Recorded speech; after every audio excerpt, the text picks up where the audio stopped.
I didn't expect something like this to be unearthed in the Adirondack Mountains.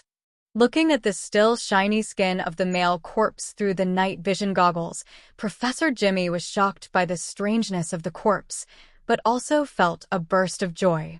Because he knew very well that excavating such a corpse with research value would cause a sensation in the archaeological community and would also bring him countless fame and fortune. Professor, this is completely different from the burial method of the Indians. It seems that we have excavated relics from an even more ancient period. At this time, after some observation, a staff member couldn't help but excitedly tell about his discovery. But another staff member next to him seemed very uneasy. For some reason, he always felt a sense of fear when looking at the corpse in the sarcophagus. Professor, there shouldn't be anything written on the lid of this coffin saying that anyone who touches it without permission will be cursed, right? Monty, we have already touched and opened this sarcophagus, and no curse has been triggered. Stop saying these foolish things. Professor Jimmy replied unhappily, then clapped his hands and ordered, "Okay, don't just stand there in a daze. Next, we will split into two groups. One group will be responsible for photographing the mysterious runes in the ruins, and then organize the data and send it back to the laboratory so that Dr. Stacy can translate these runes as soon as possible. As for the other group, they are now starting to sort out the remains and burial objects in the sarcophagus, and will try to sort the items tonight." "Yes, Professor." As the conversation ended, everyone in the ruins started working again. However, none of them noticed that the corpse in the sarcophagus moved its fingers a few times when they returned to work. Well, I have guessed what the subsequent plot will be like. In the Cliff Villa, Tony stopped optimizing the Iron Man suit and watched this episode of the future video with Pepper on the open-air balcony. When he saw the light screen playing this part, he subconsciously made a joke. He was often invited to participate in movie premieres and could fully imagine how tragic the end of this archaeological team would be. However, despite the jokes, Tony did not forget the purpose of watching the light screen this time. Therefore, he quickly turned to look at Jarvis, who was recording and analyzing the content of the light screen, and asked if it had analyzed any information. "Jarvis, any catch?" "Sir, based on the analysis of the equipment used by the archaeological team in the video, it is currently determined that the timeline of the future video played by the light screen this time is approximately between 2016 and 2017. If I remember correctly, the Chitauri invasion happened in 2012. Pepper raised her eyebrows in surprise and said uncertainly, "The timeline of this future video is between 2016 and 2017. Doesn't that indirectly mean that we won the final victory in the battle against the Chitauri army? If this is true, then this will be the best news I have heard in a while." Tony drank the wine in the glass and muttered in an impatient tone, "I hope the light screen is not playing a future clip from a parallel universe this time." The light screen is like this. It only needs to play these future clips from different parallel universes as usual, and Tony Stark needs to consider more things. After all, long before this, the light screen had played several future clips that were confirmed to be happening in parallel universes. In this case, Tony dared not immediately assert that the video played this time was happening in their universe. "Tony, don't put too much pressure on yourself." Pepper knew how much pressure Tony had been under during this period and quickly comforted him. "It is still 3 years before the Chitauri invasion. Maybe we can find other solutions during this period." "I hope so." Tony didn't want Pepper to continue to worry about his situation, so he replied in a relaxed manner, and then stopped talking about this topic and turned his attention back to the light curtain in the air. John F. Kennedy International Airport. Last June, when I was traveling in Annapurna Mountain in Nepal, I was trapped in a small cave due to a mountain accident. I was really scared at the time because I had very little water and food left, and I had no idea whether I could survive until the rescue came. In the empty parking lot, an Asian man in a brown coat squatted on the ground, looking at the crying little boy in front of him who was separated from his parents, and gesticulating and talking about some things in the past, trying to comfort the child in this way. However, the child of the local guide who was trapped in the cave with me at that time stood up to encourage me and said to me with a smile that the hymn of mankind is the hymn of courage, and as a human being, we must not be defeated by difficulties in any way. With his encouragement, we survived countless dark nights in the cave with the little food left and successfully waited for the arrival of the rescue team.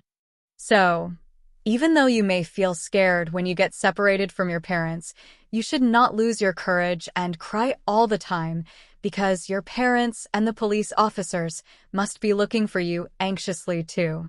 Wow. Obviously, the words said by the Asian youth did not work. On the contrary, in the face of his comfort, the little boy cried even louder. Seeing this, the Asian youth could not help scratching his cheek, and then patted his head as if he remembered something, took out a few small balls from his backpack and performed the juggling he had learned in college. Suddenly, the little boy's attention was attracted by the performance in front of him, and even the original sobbing stopped unconsciously and then slowly smiled. Writing a book is not easy. New book needs support. I hope everyone can support me by voting with flowers and votes. Or review the author's book. Thank you very much. Yes, that's right. You should always keep a smile on your face. Looking at the little boy who smiled again, the Asian youth gave him a thumbs up and handed the ball to him. Well, you try it too. Yeah. The little boy nodded and happily took the ball and started playing with it. At this time, a series of hurried shouts came from not far away. Looking in the direction of the sound, the Asian youth and the little boy soon saw a couple running towards them under the guidance of airport security. Zion, look, I told you not to run around alone. Under that seemingly stern but caring voice, the couple hugged the little boy tightly in their arms, and the little boy smiled happily. Later, the little boy's father noticed the Asian youth next to him and quickly stood up to thank him. Thank you for taking care of the children. It's okay. It's just a matter of doing something easy. The Asian youth smiled and waved his hand, then made a farewell gesture to the little boy, then got on a slightly shabby white motorcycle and sped away in the direction of the setting sun. In reality, when the light curtain plays to this stage, most people don't have any special reaction. At most, they praise the Asian youth for doing a good thing. But there are also some people who know this Asian youth and are surprised that he appeared on the light curtain. For example, the teachers and students of the State University of New York. Although the Asian youth in the light curtain looks much more mature, they still recognize him at a glance as the super academic master who won the first place in the school year not long ago. And his class was in a sensation because of his appearance. When Jessica saw the figure of her classmates appear on the light curtain, she excitedly hugged Gwen's arm and shouted to her, "Wow, Gwen, look, Reed actually appeared on the light curtain."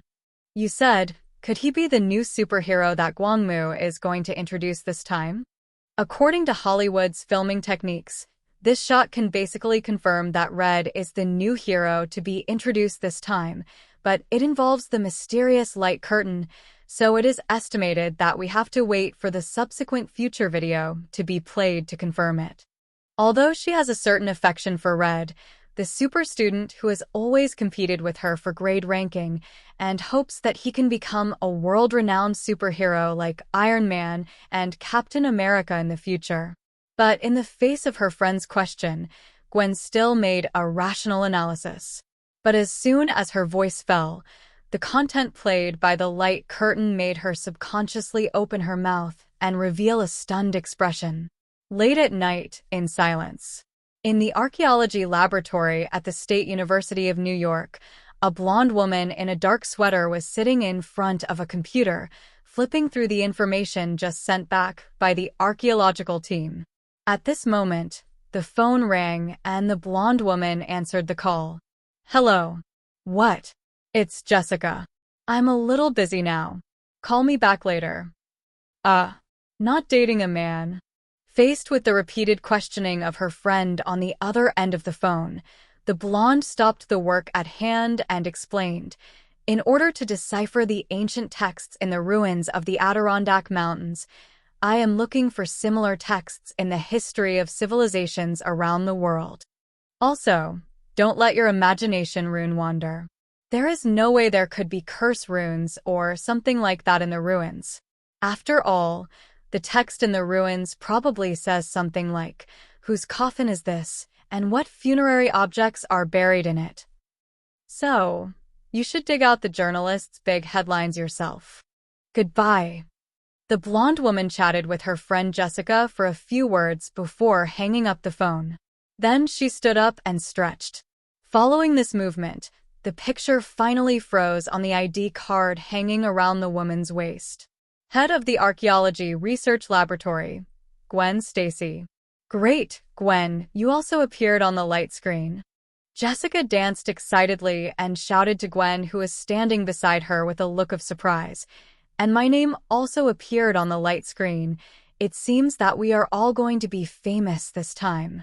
While speaking, the other students in the class also turned their heads and looked over as if they had tacit understanding. This, probably. Faced with these gazes and Jessica's shouting, Gwen was somewhat at a loss, and even her reply was a bit perfunctory. After all, before this, who would have thought that she would appear on the light curtain? It's impossible that she will become a superhero, right?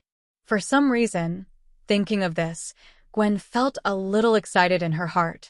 However, before she could start her reverie, the phone rang suddenly, and when she picked it up, she found that it was a call from her father, George Stacy. Gwen suddenly had a bad premonition.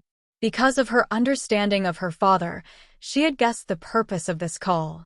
But guessing is guessing. Facing the phone that kept ringing, Gwen couldn't not answer the phone. Therefore, after hesitating for a long time, she finally pressed the call button. The next second, George Stacy's anxious voice instantly resounded throughout the classroom. Honey, stay in class now. I'll come pick you up right now. Remember, don't get close to those. Dad, don't speak so loudly, I know everything. Although she knew that her father was so anxious and loud because he cared about her, she still felt her face turn red when she noticed that the eyes of her classmates around her became teasing. She quickly turned down the volume and replied, then hung up the phone and pretended nothing happened and continued to look at the screen. Writing a book is not easy. New book needs support. I hope everyone can support me by voting with flowers and votes. Or review the author's book. Thank you very much.